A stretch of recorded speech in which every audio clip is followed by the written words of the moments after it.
আলাইকুম। ইতিমধ্যে আপনারা ফেসবুক ইউটিউবে ঢুকে থাকলে দেখে থাকবেন যে বাংলাদেশের প্রয়াত চিত্রনায়ক সালমান শাহ হত্যার বা খুনের বিচার চাচ্ছে তার ভক্তবৃন্দ বা তার পরিবার।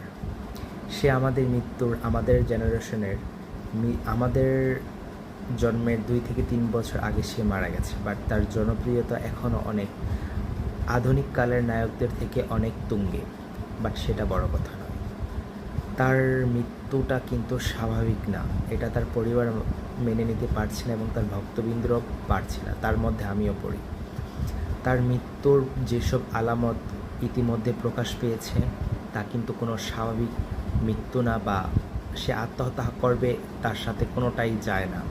এবং একজন আসামি স্বীকার করেছে যে এটা হত্যা, তারা পরিকল্পিতভাবে হত্যা করেছে।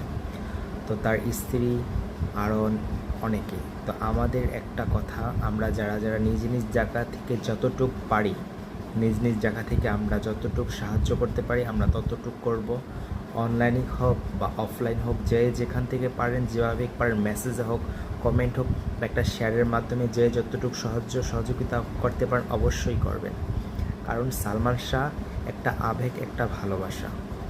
সালমান শাহ এখনও হাজার যুবক যুবতী বৃদ্ধ সবার মনে এখনও একটা স্থান বা একটা জায়গা করে রেখেছে এবং থাকবে।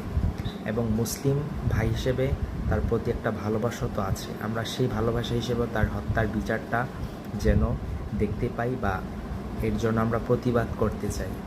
ধন্যবাদ, এটাই বলার ছিল।